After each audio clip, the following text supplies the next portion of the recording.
Hello friends, welcome back to my YouTube channel. आज मैं आपको बताऊंगा calculation of number of bricks and quantity of cement and sand in mortar for brick work.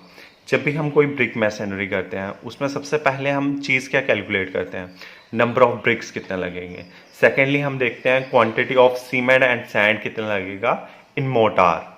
तो आज मैं इस वीडियो में पूरा डिटेल में आपको बताऊंगा कितनी नंबर ऑफ ब्रिक्स लगेंगी और कितनी क्वांटिटी में आपका सीमेंट एंड सैंड रिक्वायर्ड होगा फॉर ब्रिक मैसनरी। अगर आपने मेरे चैनल को सब्सक्राइब नहीं किया, प्लीज़ मेरे चैनल को सब्सक्राइब करें और बेल आइकन को प्रेस कर दीजिए सो दैट मेरी नेक्स्ट अपकमिंग जो भी वीडियोज़ होती है उनका नोटिफिकेशन आपको मिल सके। शुरू करते हैं ब्रिक से। अब हमारे पास दो टाइप की ब्रिक होती हैं, एक होता है मॉड्यूलर और स्टैंडर्ड ब्रिक। अब मॉड्यूलर और स्टैंडर्ड ब्रिक कौन सी होती है, जिसका क्या होता है, जिसकी डायमेंशन होती है 190 इंटू 90 इंटू 90, जिसकी लेंथ, थिकनेस और हाइट कितनी होती है 190 इंटू 90 इंटू 90। ये होती है हमारे पास स्टैंडर्ड ब्रिक, जिसे हम मॉड्यूलर ब्रिक भी कहते हैं। देन हमारे पास होती है एक जो हम कन्वेंशनल ब्रिक यूज करते हैं ना।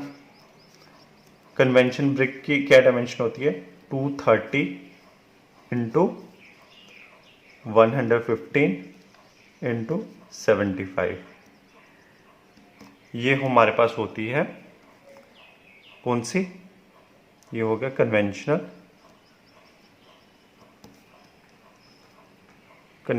ब्रिक, और we can say it's a traditional, ये ट्रेडिशनल ब्रिक जो मोस्ट कॉमनली हम यूज करते हैं। तो आज मैं आपको जो एग्जांपल लेके बताऊंगा, पूरा कैलकुलेशन करके बताऊंगा, वो मैं कन्वेंशनल ब्रिक की करके बताऊंगा, ट्रेडिशनल ब्रिक की, ना कि हम स्टैंडर्ड ब्रिक की नहीं करेंगे। आज हम कन्वेंशनल ब्रिक की करेंगे, ठीक है। ये मैंने क्लियर कर दिया आपको कि हम कौन सी कन्वेंशनल ब्रिक की करेंगे। अब मैंने ऑलरेडी आपको बता दिया size of the conventional brick is 9 inch into 4.5 inch into 3 inch, जो अगर हम में देखें वो बन जाता है 230 इंटू 115 इंटू 75 ये क्लियर है। अब जो मोटार थिकनेस है वो कितनी है 10 जो मोटार हम प्रोवाइड कर रहे हैं फॉर ब्रिक मैसनरी वो है 10 अब रेशो ऑफ द मोटार, जो रेशो है मोटार के लिए उसका क्या है, रेशो है वो है 1:6। 1 is the 1 part of cement and 6 is the 6 part of sand. ये आपको क्लियर हो गया। अब मैंने आपको दो 3D ड्राइंग्स बनाई है ब्रिक्स की, यही कन्वेंशनल ब्रिक की ड्राइंग्स बनाई है। इसमें आपको डायमेंशन दिखाई है। विदाउट अगर मोटार है तो उसकी क्या डायमेंशन रहती है 230 लेंथ, 75 उसकी हाइट और 115 उसकी क्या विड्थ रहती है, ठीक है। अब यहाँ पे क्या है, विद मोटार अगर हम 10 का उसको प्रोवाइड कर देते हैं through out all the sides of the brick, तो हमारी उसकी थिकनेस क्या बन जाती है, पूरी डायमेंशन 240 125 85। इनमें +10 हमने मोटार ऐड कर लिया। अब मैं आपको पूरा बता देता हूँ कि अगर इन केस हमारे पास ये वॉल है, एक 3D मैंने वॉल बनाई है जिसमें ये लेंथ है वॉल की, ये थिकनेस है and this is the height. And we know that जब भी हम वॉल हमारी कोई कंसिस्ट होती है उसमें क्या होता है, उसमें पूरी वॉल के वॉल्यूम में क्या क्या हमें इंक्लूड होता है, वो होता है volume of the brick plus volume of the motor. अब जब ब्रिक हमारी ऐसे ले करी होती है, अब ये तो हमारे पास ब्रिक है, इसके अराउंड हमें क्या है हमारे पास मोटार। सो जो वॉल्यूम ऑफ ब्रिक वॉल होता है ना, जो हम ब्रिक वर्क करते हैं उसका क्या वॉल्यूम होता है, volume of the brick wall is equal to volume of the brick plus volume of the mortar. जब भी हम वॉल्यूम निकालते हैं ना किसी भी वॉल का, तो वो किसके बराबर होता है, वॉल्यूम ऑफ द ब्रिक, जो भी हम ब्रिक्स लगी हुई है ना वॉल के लिए, उसका volume plus the volume of motor, ये जो साइड में आप मोटार यूज करते हैं उसमें आपका कितना वॉल्यूम लगा है, वही टोटल वॉल्यूम बन जाता है हमारा ब्रिक वॉल के लिए। ठीक है, ये आपको मैंने समझाने के लिए एक फॉर्मूला टाइप बना दिया था सो दैट आपको इजीली समझ में आ सके। ये क्लियर हो गया आपका।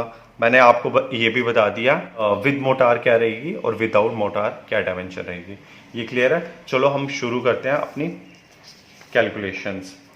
अब हम अज्यूम कर लेते हैं, फर्स्ट सबसे पहले assume the volume of brick work, जिसके लिए हमें कैलकुलेशन करनी है, नंबर ऑफ ब्रिक्स निकालनी है और वॉल्यूम ऑफ मोटार निकालना है, जिसमें हम सैंड और सीमेंट अलग से निकालेंगे।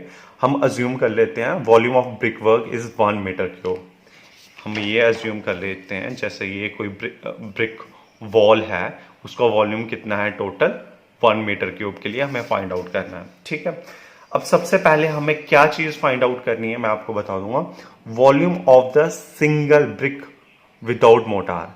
हम एक ब्रिक का वॉल्यूम निकालेंगे विदाउट मोटार। वो कैसे निकालेंगे? विदाउट मोटार की ब्रिक की डायमेंशन क्या थी? 230 इंटू 75 इंटू 115। वही हम कर लेंगे, वॉल्यूम निकाल लेंगे हम। वॉल्यूम कैसे निकल जाएगा? पॉइंट। अब यहाँ पे मैंने ये mm में दे रखे थे डायमेंशंस, अब इसको हम मीटर में कन्वर्ट कर लिया। 0.230 इंटू 0.115 इंटू 0.075, इसको मल्टीप्लाई करके हमारे पास वॉल्यूम आ गया 0.0019837 मीटर क्यूब। ठीक है, अब ये निकल गया volume of 1 brick without mortar. अब volume of 1 brick with mortar, उसकी डायमेंशन में आपको मैंने ऑलरेडी मेंशन कर रखी थी विद मोटार। इसमें क्या होता है, विद मोटार में हम मोटार की जो थिकनेस थी 10 mm भी ऐड कर लेते हैं थ्रू आउट से ऑल द डायमेंशंस। ठीक है, ये 0.240 240 mm को हम मीटर में कन्वर्ट कर लेते हैं, 125 को मीटर में कन्वर्ट कर लेते हैं और 85 mm को भी हमने मीटर में कन्वर्ट कर लिया और ये आ गया हमारे पास वॉल्यूम। अब हमें सबसे पहले क्या निकालना है? Number of bricks with mortar in 1 metre cube volume. अब हमारा जो ब्रिक वर्क था वो 1 मीटर क्यूब का था, आपको पता है। अब इसमें हमें नंबर ऑफ ब्रिक्स निकालने हैं, नंबर ऑफ ब्रिक्स निकालने हैं, but number of bricks with motor निकलेगा। ठीक है, क्योंकि हम टोटल वॉल्यूम को जब ऑफ ब्रिक्स विद मोटार से डिवाइड करेंगे तो वो हमें क्या निकल जाएगा? Number of bricks with motor. ये वॉल्यूम आ गया पूरा वॉल का, ब्रिक वर्क का जो वॉल्यूम था वो आ गया डिवाइडेड बाय 0.00255। वो क्या है? Volume of 1 brick with motor, with motor. तो वो आ गया हमारे पास 392 नंबर्स में। 1 मीटर क्यूब ब्रिक वर्क के लिए हमें कितने नंबर ऑफ ब्रिक्स चाहिए विद मोटार? वो चाहिए 392। अगर हम मैंने आपको बताया था, अगर हम स्टैंडर्ड वाली ब्रिक लेते ना जिसकी डायमेंशन होती है 190 इंटू 90 इंटू 90, तो यहाँ पे हम 500 हमारे नंबर्स कैलकुलेट होके आ जाते हैं फॉर 1 मीटर क्यूब। ठीक है, मैंने यहाँ पे आपको बताया कि मैंने कन्वेंशनल और ट्रेडिशनल ब्रिक की एग्जांपल ली है, इसलिए ये आया 392 नंबर्स में। Now the volume of 392 numbers brick without mortar. अब हमें नंबर ऑफ ब्रिक्स तो कैलकुलेट कर लिए, अब हमें 392 ब्रिक्स का अगर हमें वॉल्यूम फाइंड आउट करना है विदाउट मोटार। अब एक ब्रिक का वॉल्यूम कितना है विदाउट मोटार? वो इतना है। अब 392 को उससे मल्टीप्लाई कर लेंगे, हमारे पास आ जाएगा volume of the 392 bricks without mortar, वो आ जाएगा 0.77763 मीटर क्यूब। ये आ गया volume of the bricks without mortar. ठीक है, now we have to calculate the volume of mortar for 1 metre cube brick work. अब हमें क्या फाइंड आउट करना है? मैंने आपको बताया वी हैव टू कैलकुलेट पूरे ब्रिक वर्क में, जहां पे हमने 1 मीटर क्यूब की ब्रिक वर्क किया है उसमें ये पूरा वॉल्यूम ऑफ मोटार कितना आया है वो हम कैसे कैलकुलेट करेंगे? वॉल्यूम ऑफ मोटार हमें निकालना है। Volume of mortar is equal to volume of brick wall minus volume of brick. ठीक है, ये फॉर्मूला बन जाएगा इसके लिए जब हमें वॉल्यूम ऑफ मोटार निकालना है। तो वही आगे हमारे पास volume of mortar is equal to volume of brick wall. Volume of brick wall क्या था 1, जो मैंने ऑलरेडी ऊपर मेंशन कर रखा है, minus the volume of BRICS. Volume of BRICS कितना आया था विदाउट मोटार, वो आया था 0.77763। तो हमारे पास आ जाएगा जो वॉल्यूम आ गया मोटार का for 1 metre cube brick work में, 1 मीटर क्यूब ब्रिक वर्क में हमारा वॉल्यूम कितना लगेगा मोटार का, वो आ गया 0.22237 मीटर क्यूब। ठीक है, अब ये जो हमारे पास मोटार आया है ये क्या है हमारे पास, ये है ये वेट वॉल्यूम है। ठीक है, now we have to calculate the dry volume.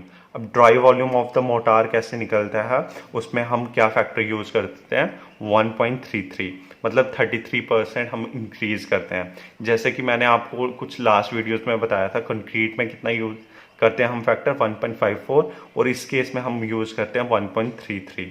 तो हम ड्राई वॉल्यूम कैलकुलेट कर लेंगे क्योंकि ड्राई वॉल्यूम हमेशा ज़्यादा होता है as compare to wet volume.